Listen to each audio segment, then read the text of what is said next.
अब तक हमने देखा सभी बच्चे ग्रैंड मैजिक फेस्टिवल को लेकर बहुत ज्यादा एक्साइटेड होते हैं और उसकी तैयारियां कर रहे होते हैं। तब कोलेट विल को भी उसमें पार्टिसिपेट करने के लिए कहती है। तब पिछली बार की बेइज्जती को याद करके विल पार्टिसिपेट करने से मना कर देता है और शाम को काम करने चला जाता है, जहां जूलियस और उसके दोस्त आकर ड्वार्फ्स का मजाक उड़ाने लगते हैं, जिससे विल को बहुत ज्यादा गुस्सा आ जाता है और जूलियस विल को ग्रैंड मैजिक फेस्टिवल में उसके खिलाफ पार्ट लेने के लिए कहता है, जिसके लिए विल तैयार हो जाता है। और अब आखिर तब यहाँ हम देखते हैं ग्रैंड मैजिक फेस्टिवल स्टार्ट हो जाता है और प्रिंसिपल कहती है, फाउंडर मर्सिडियस ने कहा था ट्रेनिंग, कॉम्पीटिंग एंड मास्टरिंग के बाद ही आप वो पिलर बन सकते हैं जो कि स्काई को संभाल सकता है और बुराई को दूर रख सकता है। तो चलो या फिर ग्रैंड मैजिक फेस्टिवल को स्टार्ट किया जाए। और तब हम देखते हैं हैरी पॉटर का क्विडिच मैच स्टार्ट हो जाता है। तब यहाँ हम देखते हैं सारे फैक्शंस टैलेंटेड स्टूडेंट्स पर नजर रखे हुए होते हैं और यहाँ कुछ स्टूडेंट्स के बीच में स्काई रेस स्टार्ट हो जाती है, जिसे देखकर सभी लोग बहुत ज्यादा एक्साइटेड हो रहे होते हैं। तो हेडमास्टर कहती है, स्क्वाड सारे स्टूडेंट्स पर नजर रखे हुए हैं और सब कुछ एनालाइज कर रहे हैं। टावर सच में कोई टाइम वेस्ट नहीं करता है। तब आयरिस कहती है, वो इसलिए है क्योंकि टावर के बाहर भी बहुत सारे मेजिस हैं, तो इसलिए इससे पहले कि वो लोग टैलेंटेड स्टूडेंट्स को ले जाएं, टावर उन्हें अपने पास बुलाना चाहता है। तब हम देखते हैं लियाना स्काई रेस को जीत जाती है और कमेंटेटर कहता है, लियाना दूसरी बार स्काई रेस को जीत चुकी है और इस बार तो इसने रिकॉर्ड भी तोड़ दिया है। तब आयरिस वहाँ से जाने लगती है और हेडमास्टर कहती है, क्या तुम अभी जा रही हो? तब आयरिस कहती है, मुझे अभी अपना काम भी करना है और ऊपर से एक सीनियर ऐसा भी है जिसे मुझे चीयर करना है। तब यहाँ हम देखते हैं शियॉन एक इवेंट क्राउन अटैक में पार्टिसिपेट कर रहा होता है और इसके लिए उसे कोलेट ने पूछा होता है, जिस वजह से वो उसे मना नहीं कर पाता और इससे उसे बहुत ज्यादा खुशी होती है। कोलेट, आखिरकार तुम्हें एहसास हो ही गया कि तुम्हें अपना टाइम किसके साथ बिताना चाहिए, मेरे और उस फ्लैंकी के बीच में। आखिर में मैं ही तुम्हारी चॉइस बना। तभी वो चेंजिंग रूम में चला जाता है, जहाँ वो विल को देखकर कहता है, रुको जरा, आखिरकार ये फ्लैंकी यहाँ पर क्या कर रहा है? तब कोलेट कहती है, क्राउन गेम में पार्टिसिपेट करने के लिए एक टीम को कम से कम 21,000 क्रेडिट्स चाहिए और अगर विल ने इसमें पार्टिसिपेट करना है तो हमें उसमें तुम्हारी जरूरत थी, तो इसलिए मैंने तुम्हें हमारी टीम को ज्वाइन करने के लिए कहा।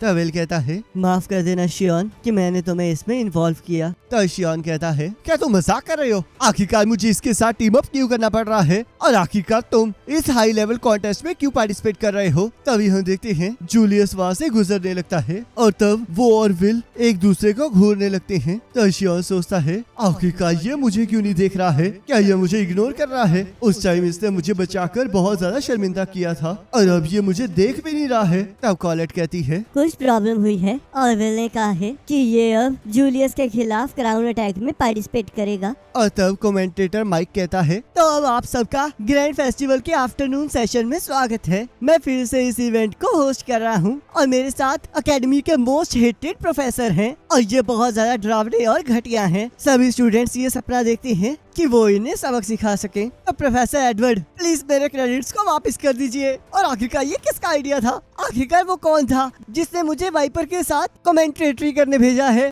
तब प्रोफेसर एडवर्ड कहते हैं, माइक, अगली क्लास के लिए अपना कॉफिन तैयार रखना। मुझे माफ कर दीजिए, प्लीज मुझे मारना मत। तो चलो फिर आज का मेन इवेंट क्राउन अटैक को स्टार्ट किया जाए। तो प्लीज एल्फ फैक्शन तैयारियों को शुरू किया जाए। और तब हम देखते हैं एल्फ फैक्शन के लोग अपने मंत्रों को पढ़ना स्टार्ट कर देते हैं, जिससे आसमान में बहुत सारे मैजिकल सर्कल्स आ जाते हैं और वो मैजिक सर्कल्स स्टेडियम के बाहर जाकर एक्टिवेट हो जाते हैं। तब माइक कहता है, एल्व्स की इन ग्रेट स्पेल से स्टेडियम के आसपास अलग अलग जोन्स बन गए हैं, जैसे कि पहला है वोल्केनो जोन, दूसरा है मार्शल लैंड, तीसरा है बैडलैंड, चौथा है ग्रासलैंड और लास्ट है Woodland zone. Crown attack 3 players की टीम में खेला जाएगा। इसमें पार्टिसिपेंट्स स्टेडियम के बाहर से शुरू करेंगे और उन्हें मुश्किलों का सामना करते हुए स्टेडियम के अंदर आना होगा। जैसे कि आप देख सकते हैं यहाँ पर एक क्राउन रखा गया है, तो इसलिए जो पहली टीम इस क्राउन को पा लेगी वो जीत जाएगी। और हाँ, यहाँ पर टीम्स को अकेले अलग अलग जोन्स का सामना नहीं करना है, बल्कि यहाँ पर बहुत से ऐसे ट्रैप्स हैं जिन्हें हमारे प्रोफेसर्स ने सेट किया है। इसमें पार्टिसिपेंट्स या तो सारे जोन्स और ट्रैप्स को क्लियर करके स्टेडियम की तरफ बढ़ सकते हैं या फिर दूसरी टीम के रास्तों को ब्लॉक कर सकते हैं। बाकी कॉन्टेस्ट के मुकाबले ये कॉन्टेस्ट बहुत ज्यादा वाइल्ड और एक्साइटिंग है। ये मैच सच में लड़ाई का मैदान है। तब प्रोफेसर एडवर्ड कहते हैं, इसमें हम देखेंगे कि टीम कैसे अलग अलग सिचुएशन में डील करती है और वो लोग आपस में कैसे टीम में डील करते हैं। इस कॉन्टेस्ट को ऐसे मानना चाहिए जैसे कि आप सच में किसी डंजन के अंदर जा रहे हैं। प्रोफेसर ने बिल्कुल सही कहा, ये एक हाई लेवल कॉन्टेस्ट है जिसमें सिर्फ बेस्ट स्टूडेंट्स पार्टिसिपेट करते हैं। वैसे मुझे ये कहना तो नहीं चाहिए, पर एकेडमी में गैम्बलिंग के दौरान पता चला है कि विग्नेल की स्क्वाड 12 और जूलियस की स्क्वाड 9 लोगों की फेवरेट है और इन्हीं में से कोई एक जीतने वाला है। और मैंने अपनी सारी सेविंग्स विग्नेल पर लगा दी हैं। और हाँ, यहाँ पर एक और टीम है, वो स्क्वाड 6 है जिसे कोई पसंद नहीं करता, जिसमें कोलेट, शियोन और नो टैलेंट है। तब सभी लोग विल को पार्टिसिपेट करता हुआ देखकर हंसने लगते हैं और उसे पार्टिसिपेट करना से मना करते हैं। तब सारी टीम्स स्टार्टिंग पोजीशन पर जाने लगती है। तब प्रोफेसर वर्कनर विल को देखकर कहते हैं, क्या तुम सच में इस कॉन्टेस्ट में पार्टिसिपेट कर रहे हो? मैंने तुम्हें कितनी बार कहा है कि तुम्हें फेस्टिवल से दूर रहना चाहिए। मुझे माफ कर देना प्रोफेसर वर्कनर, पर अगर सभी लोग मुझ पर हंसेंगे भी तब भी मैं इस लड़ाई को जीतना चाहता हूँ। और वहाँ से चला जाता है। तब हम देखते हैं क्राउन अटैक स्टार्ट हो जाता है और सारी टीम्स आगे बढ़ने लगती हैं। तभी हम देखते हैं सभी टीमों के रास्ते में बहुत सारे गोलम्स आ जाते हैं और सभी टीमों को उन्हें हराकर आगे बढ़ना होता है। तब यहाँ विल बहुत तेजी से आगे बढ़ रहा होता है और एक लड़का कहता है, क्या ये मरना चाहता है? तब दूसरा लड़का कहता है, इस नो टैलेंट से कुछ नहीं होने वाला, ये तो स्पेल वर्क एग्जाम के दौरान गोलम के ऊपर एक स्क्रैच भी नहीं डाल पाया था। तभी विल आगे बढ़ते हुए कोलेट को मदद करने के लिए कहता है और हम देखते हैं कोलेट अपने मैजिक से विल के हाथ में एक गॉन्कलेट बना देती है, जिससे विल एक गोलम को पंच मारकर रास्ते में आने वाले बाकी सारे गोलम्स को उड़ा देता है और सभी लोग ये देखकर बहुत ज्यादा हैरान हो जाते हैं। तब प्रोफेसर वर्कनर कहते हैं, मुझे लगा ही था कि ये होने वाला है। तब कोलेट कहती है, चाहे विल मैजिक यूज ना कर पाता हो, पर अगर वो उन गोलम्स को इस मैजिक गॉगलेट से मारेगा तो वो कोई भी रूल ब्रेक नहीं करेगा। तब माइक कहता है, मुझे विश्वास नहीं हो रहा, आगे का ये चल क्या रहा है? सबसे पहले सबसे आगे निकलने वाला विल सरफेट है। तब यहाँ शियोन पुरानी बातों को याद करने लगता है, जब मुझे उस नो टैलेंट ने बचाया था तब मुझे इतना बुरा लगा कि मैं उस टाइम मरना चाहता था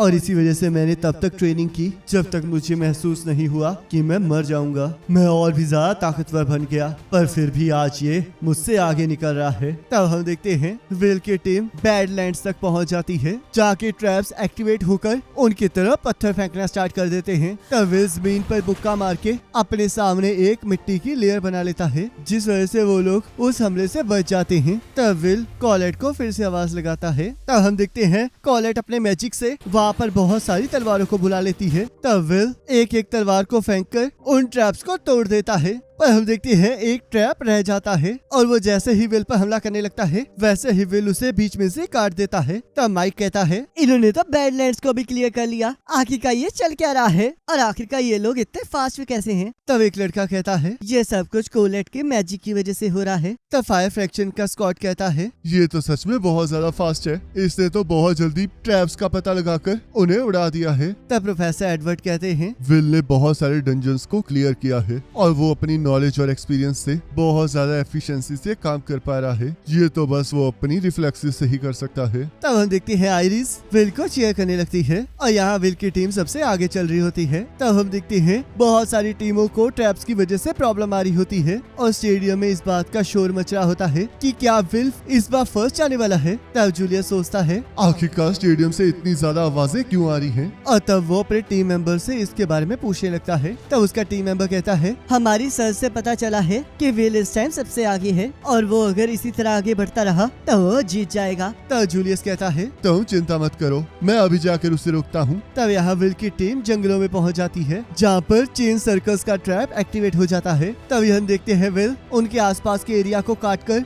उन सर्कल्स का एक दूसरे की तरफ फेस कर देता है, जिससे कि वो एक दूसरे को तबाह करने लगते हैं। तब माइक कहता है, विल तो पीछे हटने का नाम ही नहीं ले रहा। आखिरकार प्रोफेसर एडवर्ड, आपको ये कैसा लग रहा है? ये चेन सर्कल्स आपका ही आइडिया था ना? तब विल सोचता है, इस क्राउन गेम में जितना ज्यादा आप अपनी डेस्टिनेशन के पास जाते जाएंगे उतनी ज्यादा आपको टीमें मिलती जाएंगी और सारी स्क्वाड्स वुडलैंड जोन में आकर एक दूसरे से जरूर मिलेंगी। तो इसलिए अगर मैं आगे बढ़ता रहूंगा और जूलियस से पहले अगर वहाँ तक पहुँच जाऊंगा तो मैं उस पर चुपचाप हमला कर सकता हूँ। अगर मैं जूलियस के वहाँ तक पहुँचने से पहले उस जगह को अच्छे से जांच लूंगा तो मुझे इस चीज का एडवांटेज हो जाएगा। पर तभी हम देखते हैं जूलियस उस पर हमला कर देता है, पर उसका हमला विल के कपड़ों को ही फाड़ पाता है। तब कोलेट कहती है, आखिरकार ये हमसे पहले यहाँ पर कैसे पहुँच गया? तब विल सोचता है क्या ये अकेला है, क्या इसकी टीम यहीं कहीं छुपी हुई है। तब जूलियस बहुत सारे आइस क्रिस्टल से उन पर हमला कर देता है। तब विल उसके हमले से बचकर सोचता है मेरे पास अब टाइम नहीं है, मुझे इससे यहीं लड़ना होगा। पर तभी हम देखते हैं शॉन अपने फायर मैजिक से जूलियस की बर्फ को पिघला देता है और विल और जूलियस पर हमला कर देता है, जिससे कि वहाँ पर बहुत बड़ा धमाका होता है। पर कोलेट अपने मैजिक से विल को बचा लेती है। तो विल सोचता है आखिरकार ये हो क्या रहा है, क्या उसने अभी मुझ पर हमला किया है। तब शॉन कहता है यहाँ से चले जाओ जूलियस, तुम मेरे रास्ते में हो। तब कोलेट सोचती है क्या ये जूलियस की तरफ हमला कर रहा था, पर इसने तो विल और जूलियस दोनों पर हमला किया। आखिरकार तुम सोच क्या रहे हो शियन? मैं बहुत टाइम से अच्छा लड़का बनके तुम्हारी बात सुन रहा था कोलेट, पर अब मैं अपना रिवॉर्ड चाहता हूँ, तो इसलिए मुझसे लड़ो फ्लंकी। तब विल सोचता है आखिरकार ये क्या कह रहा है, क्या तुम अभी मुझसे लड़ना चाहते हो, आखिरकार ऐसा क्यों है। तब शियन उस पर हमला करके कहता है तुम्हें सच में लगता है कि मुझे तुमसे लड़ने के लिए कोई रीजन की जरूरत है। तब कोलेट शियन को रोकने जाने लगती है, पर जूलियस उसे रोक देता है और उसे फ्रीज कर देता है। तब शियन विल पर हमला करके उसकी तलवार को नीचे फेंक देता है। तब विल कहता है रुक जाओ शियन, ये टाइम हमारे लड़ने का नहीं है, जल्दी करो फ्लंकी और अपनी तलवार उठाओ। तब विल अपनी तलवार को उठा लेता है और वो लोग लड़ने के लिए तैयार हो जाते हैं और इसी के साथ एपिसोड खत्म हो जाता है। और नेक्स्ट एपिसोड का लिंक आपके स्क्रीन पर आ रहा होगा, उस पर क्लिक करके अगले एपिसोड को देख सकते हैं।